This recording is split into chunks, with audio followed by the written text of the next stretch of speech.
Today guys, I will eat nilaga with spoon. It's yummy. You can eat it in Philippines. Wait mo ako. Hindi na ako bababa. Gusto ko makahala talaga. And then guys, I will never go down again in the night time because my mom is calling me to eat. Give it to me, baby. Comedy star for all seasons, Miss Eugene Domingo. Hindi na talaga ako madali ma-impress. I mean, yung standard, oh. It's So, hot. show me what you can do. Isa superstar, Catherine Bernardo. Hindi ko basta-basta I'm holding my hand in one hand. Pero sobrang excited ko mapanood kayo lahat. Atal is holding one hand in Got to eating. prepare your talent para humarap sa ating Power Judges. Para sa biggest power comeback season ng Pilipinas Got Talent. Why do I look like eating rice? It's just the soup one.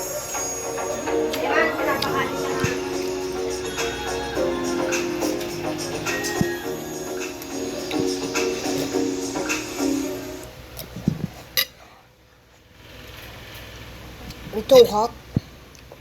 It's too hot, guys. I cannot. Hindi po Really, naglabas ng that's temporary fine. restraining order ang Korte Suprema sa petisyong ihain kahapon para kontrahin ang pag-aresto at kay dating Pangulong Duterte sa Look at my International food. Criminal Court. May panibagong petisyon namang inihain ang mga anak ng dating Pangulo sa Korte Suprema para tangkaing mapabalik ang kanilang ama. Nagpapatrol Adrian Ayamin.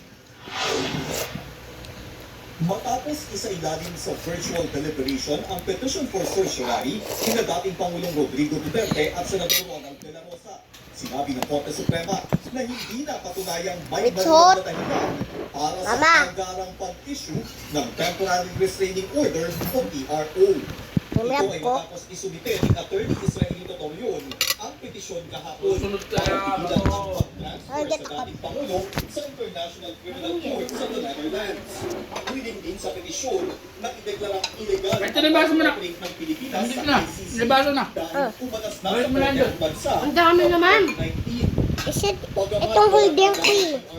Sinabi ng Korte Suprema na hininga nito ng komento ang You mga can respondent see me now sa eating. araw. Pinangunahan ni Executive I don't have Secretary to Lucas hold it Bersamin ang anymore. mga respondent kasama ang ilang miyembro ng gabinete at opisyal ng Where is my komisyon Coca-Cola? Bukod sa petisyon ni Duterte at De La Rosa, naghain din ng petition for habeas corpus para sa kanilang ama, sila dating City Mayor Sebastian Duterte at Veronica o Kitty Duterte. Pareho nilang hiling sa korte, literal na produce the body o iharap ang dating Pangulo sa mga maestrado. If I finish this, no more Coke for me. na ipinarapol na nito at nasa isang maestrado na ang petition for habeas corpus ni na Mayor Baste at Kitty. Sa petisyon ni Kitty na inihain ng mag-amang Attorney Salvador Panelo at Attorney Salvador Paulo Panelo Jr. kanina, respondent din sila May table almost at fell. iba pang opisyal ng gobyerno. Naniniwala sila Panelo Maybe he na hindi looks pa like uli this ang lahat because- dahil hindi pa na-turn over ang dating Pangulo sa ICC sa Danig de Netherlands. Sa kanilang petisyon, ang reference ng International Criminal Police Organization o Interpol ay isa lamang request o hiling para hanapin at arestuin ang isang tao. Umaasa kami na dahil yung eroplano ay nasa kustodiya ng Pilipinas, ng gobyerno, umaasa kami na pag inutusan sila ng Supreme Court na ibalik si Pangulong Duterte dito at ipresenta sa Supreme Court, kaya pa rin nilang gawin. So, kaya din kami nagmamadali. Kaya sabi nila sa petisyon, dapat ang agarang tugon ng Korte Suprema para utusan ang mga respondent na ibalik ang dating Pangulo sa bansa at iharap sa Korte. Hiniling naman ni Mayor Baste sa kanyang petisyon ang agaran at walang kondisyong pagpapalaya sa dating Pangulo dahil iligal ang pagdakip sa kanya at pag-transfer sa ICC. Naniniwala naman si Atty. Rodel Taton na maaaring moot and academic o huli na ang mga petisyon. Because if the Sabi motive na is ano for ni like how the Torres story na goes yung and naging for the kampante sila PRO, na hindi sila I would suppose that Kasi it napunta can na be po ako considered eh. as moot. Pero pasensya, hindi ko kasi nabasa ang lahat ng Yummy, petition. but Pero it's hot. kung titignan Let mo, me, I'm hot. kung dapat bang pigilan, ano pang pipigilan natin? Iginit naman ng Department of Justice na kahit nag-withdraw sa ICC I heard ang Pilipinas noong 2019, miyembro pa rin ang Okay, why bansa guys ng say Interpol na siyang nagsilbi drinking ng soda arrest because warrant. it's a Siniguro soda. rin ng DOJ prosecutors na nasunod ang mga legalidad na naayon sa standards ng Pilipinas at ng ibang bansa. Adrian Ayala, I like to eat like that. Bit-bit pa rin ng mga kaanak ang mga sinasabing biktima ng war on drugs. Ang sakit at hirap ng buhay matapos mawala ang kanilang kapamilya ilang Mom. taon na nakalilipas. What's for dinner? Ang pagkaka-aresto kay dating Pangulong Rodrigo Duterte. Hello, I Pero forgot to hello. binigay sila ng Basta dapat kumain na rin ang iba pa niyang Hindi na ba kumain man ha? sa gera kontra I'm drugs. never gonna go down in my Nagpapatrol, time. Faith Javier. Nawalan ako ng ganang maghanap buhay. Naapektuhan talaga kahit na yung naiwan niyang mga kapatid. Ang hirap. Sa totoo lang. Nahirapang makabangon si Maria Isabelita Espinosa mula nang mapatay sa war on drugs ng Duterte administration ang kanyang anak na si Sonny. 9 na taon na ang nakararaan. Aminado si Isabelita na apektuhan nito ang Patong like the kanya patatas. sa It's anak. Laging mainit ang ulo ko. Parang nagtampo na mga anak ko. Pero nagkakaisa naman silang pamilya na mabigyan ng hustisya si Sonny. Na, ito na yung pinaglaban ko na pinahihirating mong tumigil ako, hindi ko tumigil. Malaki rin ang binago ng buhay ni Jane Lee mula nang mamatay ang mister na si Michael sa war on drugs noong 2017. Nung namatay na siya, parang Ako to sleep isang ulit, kailangan ko na magtrabaho, iwan ko yung mga anak ko. Pero ang mas nagpahirap umano sa kanyang I got to go to school bilang for solo ina ng 30 mga anak ay ang panghuhusgang iniwan AM. sa kanilang anak ulila.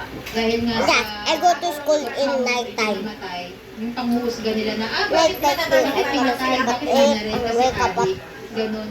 Tingin ko yun yung pinakamahirap. Plus 4:40 yung nahuwi yung mga anak ko sa 40 p.m. Nitong Miyerkules, isang araw matapos maaresto si dating Pangulong Ma! Rodrigo Duterte, Diba nagsama-sama sina Jane, I wake up at Isabelita, at 4:40 iba pang a.m., kaanak ah. ng mga biktima umano ng war on drugs. 40 a.m. ah. 4:50 a.m. 4:50 a.m. Nagyakapan kami ng Wake mga up. anak ko at nagsiyakan kami. Buti po si Duterte nag-due process. Yung mga anak ko na pinasla, yung anak ko, wala pong due process. Siya po sa magandang handaan. Ang anak ko po, nabubulok na po. I will wash my dish.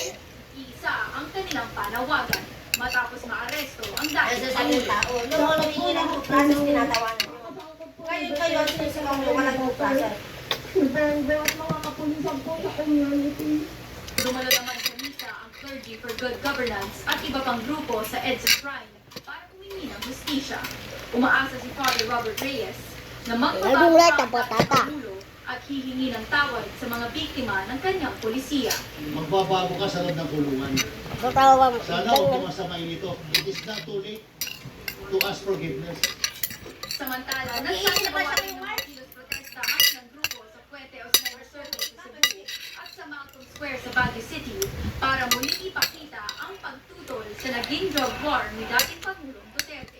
Para sa abogado ng ilang biktima ng extrajudicial killings na si Cristina Conti, nanindigan siyang nakaayon sa batas ang pag-aresto ni Duterte at tiniyak din niyang magiging maayos ang trato ng ICC. Mom, I want more. Highest I want more. due process and care are being observed in the ICC detention facilities. Ito ang pagpapakita na kung ano ang standards at kung ano ang That falls dapat. kami. Pero aminado siya, marami pang kailangan gawin para tuluyang My mapalagay mom will ang give it to dating me. leader ng bansa. Paige Javier, ABS-CBN News. Okay? Nag-candlelight vigil naman sa Rizal Park sa Davao City nitong Martes ang mga taga-suporta ni Ang sarap Pangulong full from the Duterte Coca-Cola. para ipahayag ang kanilang Gaming. damdamin sa nangyaring pag-aresto It sa doesn't dating have Pangulo. At battery. bilang protesta, What? sinabayan ng pagbusina ng mga motorista Excuse sa me. Davao ang pag-alis sa aeroplano kung saan lulan si Duterte papuntang the Netherlands. Samantala, tinatayan 500 Duterte supporters naman ang nagrally sa Zamboanga City para kundinahin ang pag-aresto sa dating Pangulo. Libo-libo ang tumagsa sa prayer rally sa May Cotabato Iconic City smile. na sinundan ng maiksing parada. Paraan nila ito ng I also may Iconic smile. pakikisa Wah. sa dating Pangulo Sabi ni Duterte. Sarah, green is the new color. Sabi ni Chico, tsaka ni Doris Victoria. Are you okay? Ano karapatan yung humingi ng people power? Eh, noong kayo na-oppress, no, minamalik ng people power. Where does the camera keep Tinatawagan yun. rolling? Laban kay Go sa Department of Justice ngayong Martes. Ayon sa NBI, It's hot. alis Go ang ginamit The chicken is hot. sa paglilang Hot, hot, hot. Naging Chinese citizen ng pangalan niya ay si Go Waping. Bukod kay Go, sinampahan din ang reklamo ng NBI ang 11 opisyal at tauhan ng Philippine Amusement and Gaming Corporation na nagpabaya at naghikayat pa umano sa scamming operation sa loob ng Pogo Hub Lawash. ng Zoom One Technology sa Bamban, Tarlac. Pinaghandaan din nila ang pagsasampa ng reklamo sa nasabing empleyado ng PAGCOR sa Civil Service Commission.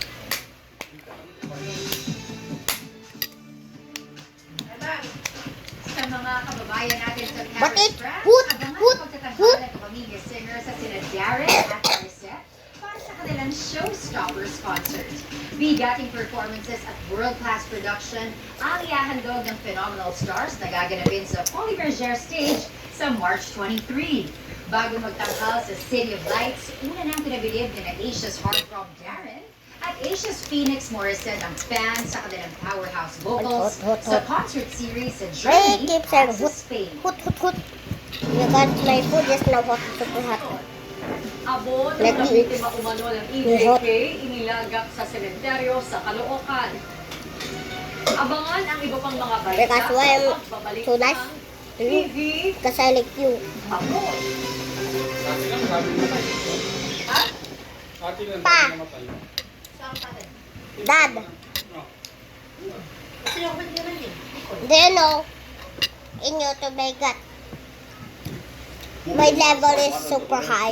Kay dating Pangulong Rodrigo Duterte. Dahil sa umano'y mga krimen, Thank you guys, all of you, for my channel. If you're watching this, thank you so much for watching this because you should, I still have a little subscribe. Sa pagpapatrol ni Victoria But guys, even though you got a little subscribe, it's Sa okay. pag-usad ng kaso ni dating Pangulong Rodrigo Duterte sa International Thank you all Criminal for Court o all of your ICC, help for me. tatlong babaeng hukog ang I got nagkagaya 15. natin para sa kasong crimes against humanity o krimen If laban there's sa a new YouTuber, sangkatauhan. just like and subscribe him because he's just new to me. Judge Ren Alapini Gansu at Judge Socorro Flores Vieira na pumirma sa arrest warrant laban kay Duterte. Ayon sa website ng ICC, si Motok ang presiding judge ng pre-trial chamber ng investigation.